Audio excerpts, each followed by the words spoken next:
시즌이 끝난 뒤 각 프리미어 리그 클럽들의 재무제표가 공개되었습니다. 이적료와 에이전트 수수료, 선수들의 급여의 부채가 얼마 있는지 등등. 언론들을 통해 상세하게 공개되며 팬들은 이제 각 클럽들의 재정 상황을 쉽게 확인할 수 있게 되었죠. 하지만 이런 와중 팬들을 놀라게 한 것은 바로 토트넘의 주급표였습니다. 나름 빅식스 클럽에 속하는 토트넘이 다른 구단에 비해 형편없는 박봉으로 선수들의 가치를 후려치고 있었다는 것이 알려져 팬들은 이것이야말로 토트넘이 작은 클럽을 벗어나지 못하는 이유라고 말했는데요. 게다가 월드 클래스 손흥민 선수의 연봉은 모두가 예상한 금액에 턱없이 미치지 못해 선수들의 주급표가 완전히 발가벗겨진 토트넘은 이제 빅클럽들의 소나귀에서 자신의 핵심 선수들을 지키지 못할 것이라는 반응까지 나오고 있습니다. 프리미어 리그는 종료되었지만 아직 선수들의 시즌은 끝나지 않았습니다. 코파 아메리카와 유로 대회가 남아있고 이제 선수들은 자신의 조국으로 돌아가 다음 대회를 준비하는 중이죠. 그리고 그것은 우리의 손흥민 선수도 마찬가지인데요. 경기 종료 불과 3일 뒤 호주까지 날아가 또 친선전이라는 정신나간 일정을 끝마친 손흥민은 이제 한국으로 돌아와 다음 싱가포르와 중국전을 준비하고 있습니다. 지난 아시안컵 이후 경기장 안팎으로 꽤나 많은 잡음이 일어났던 한국 대표팀이고 이리 채이고 저리 채이는 손흥민 선수의 짠한 모습에 팬들은 이제 국가대표는 은퇴하고 클럽에 집중하라는 반응을 보이기도 했는데요. 이번 A매치 뉴페이스들이 대표팀에 많이 합류했지만 여전히 국제대회에서 만족스러운 성과를 내기에는 한참이 부족하다는 언론들의 평입니다. 배준호를 비롯해 오세훈, 황재원, 최준 등등 연령별 대표팀에서 활약을 펼친 기대주들을 발탁했지만 사실 축구를 라이트하게 즐기는 일반 팬들의 눈에는 난생 처음 들어보는 이름들이 대부분이라고 할 수 있죠. 그나마 현재 잉글랜드 클럽 스토크시티에서 활약하는 배준호 정도가 익숙한 이름일 텐데요. 팬들은 역시 저번 아시안컵이야말로 손흥민이 트로피를 딸 수 있었던 최고의 기회라고 말했습니다. 그리고 이것은 틀린 말이 아닙니다. 1960년 우승을 마지막으로 한국은 항상 아시안컵에서 번번이 트로피를 놓쳤고 대회 중간중간 이란과 호주, 일본과 같은 강팀들을 만나 좌절한 적도 많았지만 이번 2023 아시안컵은 한국 대표팀의 스쿼드는 비록 완벽하지 않았고 구멍도 있었지만 해외 빅클럽에서 뛰고 있는 스타 선수들이 주축을 이루고 있었고 다른 팀들과 비교해봐도 전혀 꿀릴 것이 없었기 때문이죠. 그러나 확실한 우세로 평가받던 한국은 4강에서 요르단에게 발목 잡히며 또 아시안컵에서 패배를 반복하고 말았습니다. 팬들은 실망했지만 그 누구보다도 정신적으로 힘겨워했던 건 바로 손흥민 선수였죠. 토트넘에서 가장 많은 경기를 출전함과 동시에 시즌 중간 국가대표까지 합류해 지쳐있음에도 불구하고 토너먼트에서 영웅적인 활약으로 조국을 수도 없이 구해냈기 때문에 이번 패배는 더욱 받아들이기 힘들 것이었습니다. 게다가 전날 밤 있었던 탁구 게이트 사건으로 인해 대표팀에 내분이 있었다는 것이 알려져 한국 축구계가 한바탕 뒤집어졌고 손흥민 선수는 손가락 부상까지 입은 채 토트넘으로 돌아와 이번에는 클럽을 위해 활약했지만 결국 후반기 뒷심이 부족했던 토트넘은 성적이 수직 낙하하여 챔피언스리그 진출권을 이번에도 놓치고 말았습니다.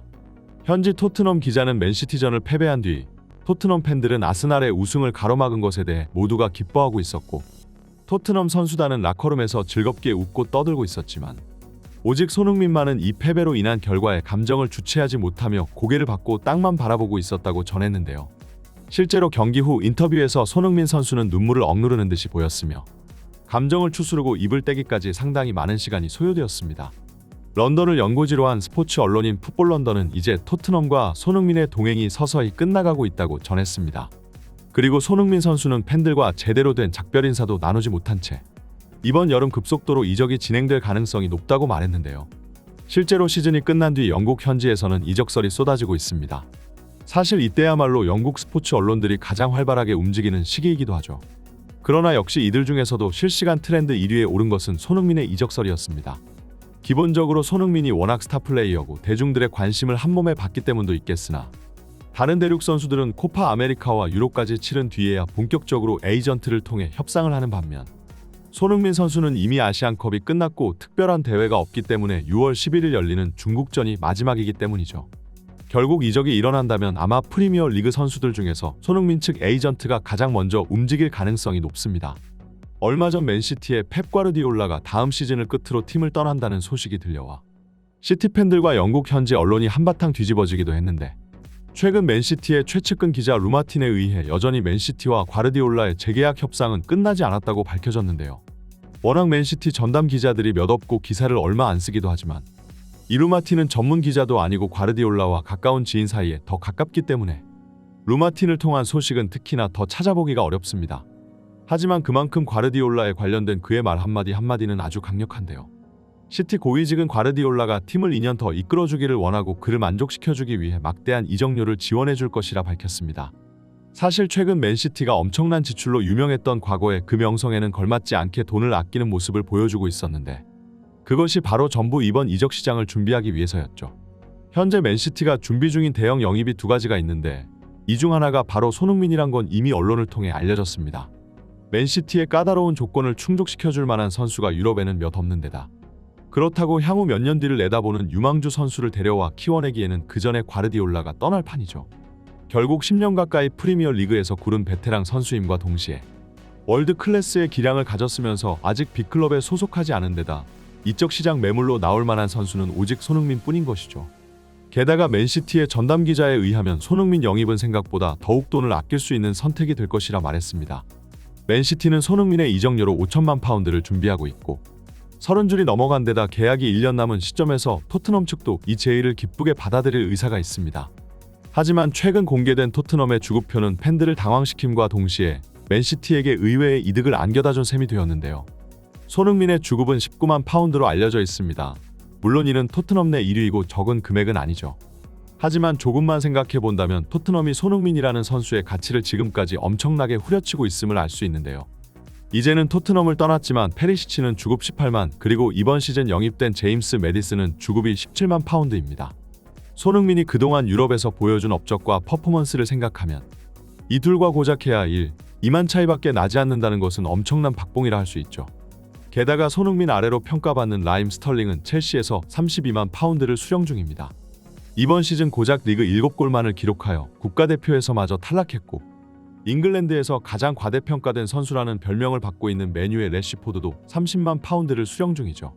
심지어 프리미어 리그 역사상 최악의 영입으로 평가받는 1,400억짜리 거품 선수 안토니마저 20만 파운드로 손흥민보다 높습니다.